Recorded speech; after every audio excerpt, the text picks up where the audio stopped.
जब कोई शख्स फौत हो जाता है तो ये ज़हन में रखे कि जनादा मैयत का हक़ होता है, ताज़ियत लवाहिकीन का हक़ होता है। और हमारे यहाँ एक रिवाज है कि फूड़ी के ऊपर बैठ के बार बार हाथ उठाते रहते हैं, वो मैयत के लिए फातिहा ख़ानी करते रहते हैं। ये तरीक़ा नबी करीम सल्लल्लाहु अलैहि वसल्लम से साबित नहीं है। और इसी तरह आप जनादे के अंदर शरीक हो, ज़्यादा से ज़्यादा दुआएं पढ़ें। तो खैर, जब बंदा फौत हो जाए तो गुस्ल देने के लिए सबसे पहले मोहतरम भाइयों, हम प्रैक्टिकली तौर पे इंशाल्लाह आपके सामने रखते हैं। कोई एक भाई खड़ा हो जाए, आ जाओ भैया, आप आ जाओ। इसके अंदर एक दो चीज़ें हैं कि जब बंदा गुस्ल देने के लिए जाता है ना जी, हाँ, तो होता ये है कि बसा औकात बंदे के कुछ ऐसे ऐब होते हैं कि जिनको छुपाना चाहिए। बीमारी की वजह से, सुस्ती की वजह से, अलालत की वजह से बंदा अपने ज़ेरे बगल, ज़ेरे नाब बाल भी नहीं उतार सकता। तो ऐसे मैयत का बाद में ढंडूरा पीटना कि जनाब मैं तो उत्थे गुस्ल देन गया तो ए हालात सन। मोहतरम भाइयों, इसके ऊपर पर्दा डालना, मन सातरा मुस्लिमन सातराहुल्लाह, जो बंदा अपने मुसलमान भाई के ऊपर पर्दा डालेगा, अल्लाह रब्बुल आलमीन उसके ऐबों के ऊपर पर्दा डालेगा और इसका बहुत अजर है।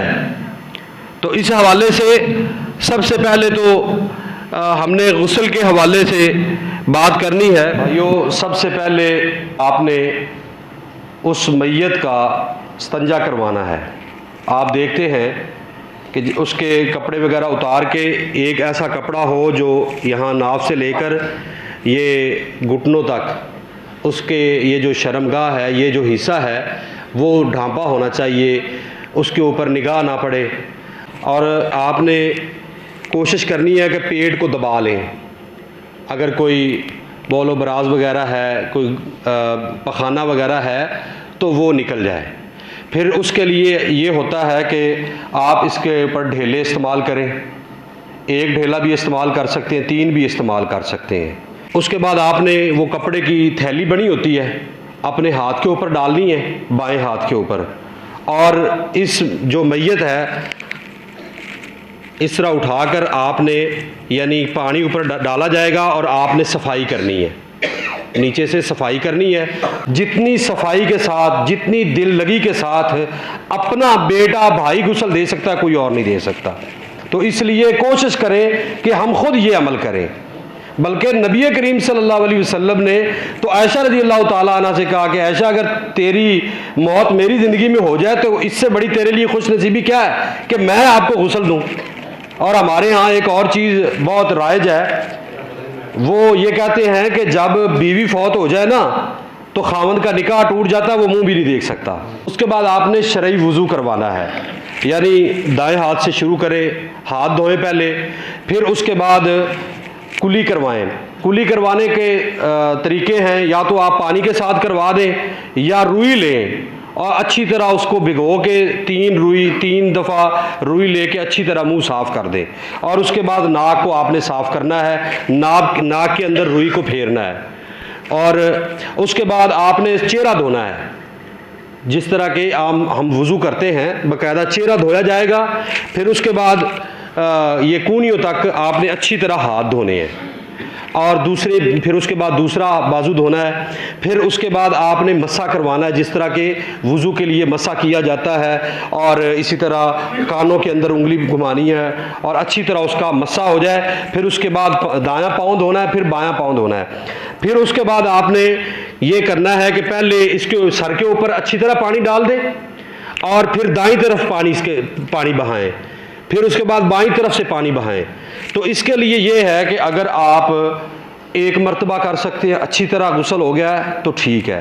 3 मरतबा कर सकते हैं, 5 और 7 मरतबा कर सकते हैं, यानी आपको तसल्ली हो जाए कि मैयत के जिस्म को अच्छी तरह धो दिया गया है। उसके बाद आपने अच्छी तरह, इसके तरीक़ाकार ये होता है, बसा औक़ात ऐसा होता है कि इधर पानी डाल दिया, इधर पानी डाल दिया, ऐसा नहीं है।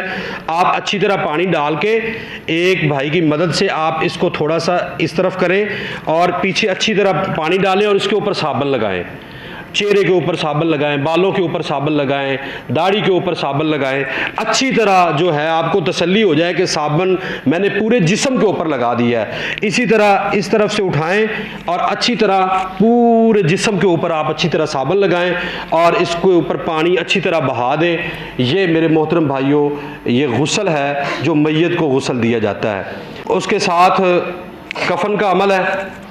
हमारे यहाँ एक और चीज़ देखी जाती है कि कमीज़ बनाई जाती है।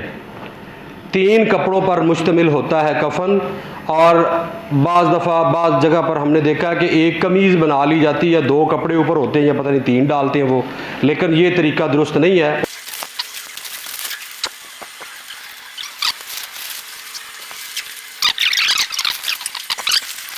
टिक्की होती है कफूर की, उसको अच्छी तरह जो है वो हाथों के ऊपर लेके रगड़ के या किसी चीज़ में डाल के रगड़ के वो भी आप इस कफन के ऊपर डाल दें। फिर आप इसको इस तरह फोल्ड करें। ये तरीका है जी कफन पहनाने का। 3 चादरें ही होनी चाहिए और इसके बाद तदफीन मैयत को उठा के ले जाने का अमल होता है। हमने देखा है वो जनाब जैसे जैसे जा रहे होते हैं वो कह रहे कलमा शहादत, कलमा शहादत, कलमा शहादत। ये मोहतरम भाइयों गैर शरई अमल है। इससे नबी करीम सल्लल्लाहु अलैहि वसल्लम से इसकी कोई दलील और कोई सबूत नहीं है। तो इसी तरह जब हम